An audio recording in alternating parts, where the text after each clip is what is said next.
관리처분 인가 단계에서는 이 비례율이라는 게 결정이 됩니다. 그러면은 이 비례율이라는 게 결정이 되면은 이 권리가액이라는 게 나오는데, 이 권리가액은 이 비례율에 감정평가액을 곱하면 나오게 되는 건데, 이전 사업시행 인가 단계에서 말씀드렸잖아요. 이 사업시행 인가 단계에서는 사업성을 계략적으로 분석을 할 수 있다. 왜 계략적이라는 얘기가 붙었냐? 사업시행 인가 단계에서는 이 비례율이라는 게 나오지 않기 때문에 계략적으로밖에 알 수 없는 거예요. 하지만 관리처분 인가 단계로 넘어가면 이 비례율이라는 게 정해집니다. 그래서 이 비례율이 정해지면 이 비례율을 통해서 이 권리가액이라는 게 나오는데, 이 권리가액은 조합원 분양가와 밀접한 관련을 갖고 있다. 무슨 말이냐면은 일반 분양가와 조합원 분양가는 차이가 있잖아요, 보통. 뭐 일반 분양 예를 들어서 뭐 4억에 한다고 하면 조합원 분양은 통상적으로 뭐 3억에서 뭐 3.5억 뭐 이렇게 갈 수가 있는 건데, 그만큼 이 원 조합원들에게는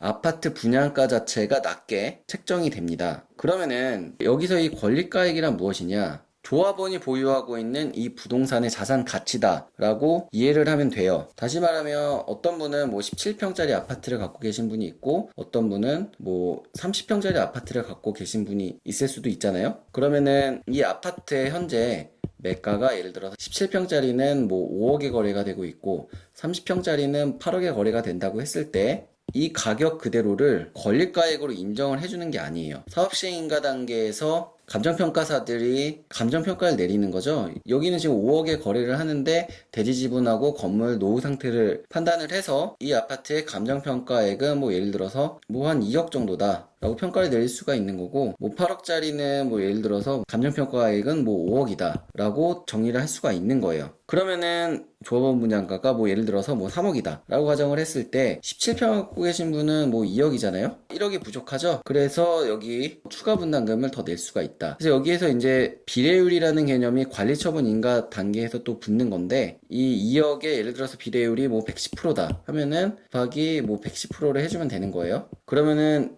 이 분담금이 1억이라는 추가 분담금을 줄 수도 있는 거고, 만약에 이 비례율이 100% 미만으로 뭐 80%다 라고 하면 추가 분담금이 더 늘어날 수도 있는 거예요. 관리처분 인가 단계에서 비례율을 명확하게 알 수 있기 때문에 이 재건축, 재개발, 투자 전에 이 사업에 대한 수익성을 보다 명확하게 분석을 할 수 있다. 여기에 이 30평짜리 뭐 감정평가 금액이 뭐 5억짜리 아파트를 갖고 계신 분이 예를 들어서 25평형 3억 조합원 물건을 뭐 신청을 한다 라고 가정을 하면 2억을 환급을 받게 되는 거예요. 그렇기 때문에 이 투자 수익률은 일찍 들어갈수록 더 크지만, 일반인 분들의 경우에는 여기 감정평가 금액을 산출해 내기가 굉장히 어렵기 때문에 선수들이 아니라면야 여기 사업시행 인가 이후에 들어가는 것이 향후 자금 조달이나 가계의 현금 흐름을 보다 안정적으로 운영해 나가는 데 있어서 더 도움이 되겠죠. 비록 투자 수익률은 조금 줄 수는 있을지언정요. 그렇기 때문에 이 재건축과 재개발은 이렇게 다양한 단계들을 거쳐서 이루어지기 때문에 투자하기 전에 충분히 심사숙고를 해서 들어가야 된다. 심사숙고하는 만큼 투자 수익률을 더 높일 수 있다. 자, 그러면은 실예를 한번 들어볼까요? 조합 설립이 인가된 물건, 그리고 사업시행 인가를 받은 물건,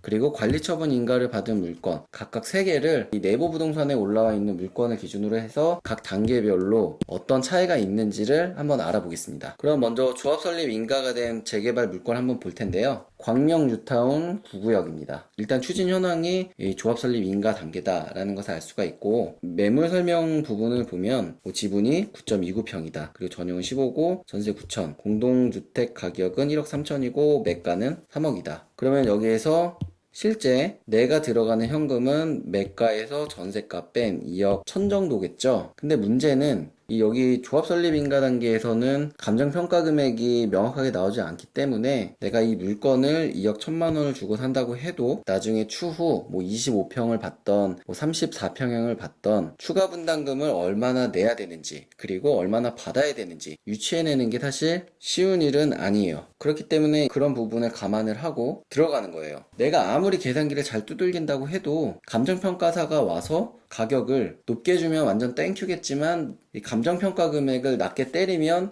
그만큼 더 그만큼 더 내 현금이 더 나갈 수 있는 문제이기 때문에 어느 정도 그런 비용적인 리스크는 있다. 여기 광명 4구역을 한번 살펴볼까요? 여기 4구역은 지금 현재에서 시행인가 단계에 위치해 있는 아파트예요. 매가가 나와 있고 프리미엄이라는 게 나와 있죠. 그리고 무엇보다도 여기 이 감정가라는 게 나와 있습니다. 그리고 이 단계에서는 조합원이 평형 신청을 이미 했기 때문에 몇 평의 물건을 내가 살 수 있다라는 걸 알 수가 있어요. 하지만 이전 단계에서는 앞서 말씀드린 뭐 몇 평을 배정을 받는지 이런 부분들이 다 추첨으로 가기 때문에 그만큼 더 불확실성이 있다. 하지만 반면에 가격은 좀 더 저렴할 수 있긴 하지만 그래도 이렇게 명확하게 감정가액이 나와 있지 않기 때문에 비용적인 부분에서도 명확하게 하는데 한계가 있다. 그래서 이렇게 감정가액이 나오게 되면요, 여기에 이 비례율을 곱하면 권리가액이 나온다고 했잖아요. 비례율은 생각을 하지 않고 이 감정가액을 기준으로 해서 생각을 하는 거예요. 그래서 여기 이 물건에는 나와 있지 않은데 여기 부동산에 전화를 하셔서 조합원 분양가 확인할 수도 있고 인터넷에 이미 많은 정보가 있기 때문에 조합원 분양가를 알 수가 있습니다. 조합원 분양가가 예를 들어서 7호 A가 4억이다 라고 가정을 하면 감정가액은 1억 6,200이잖아요. 추가로 들어가야 되는 현금이 4억에서 1억 6,200만원 뺀 금액만큼 나중에 필요하게 된다. 다시 말하면 2억 3,800 정도를 추가 분담금으로 낼 수 있다 라는 얘기예요. 그러면은 관리처분 단계로 넘어가면 어떻게 되냐, 여기 비례율이 정해진다고 했죠. 비례율이 만약에 100% 이상이 되면은 그만큼 이 권리가액이 높아지게 되는 거죠. 권리가액이 높아지게 되면 1억 6,200보다 더 높은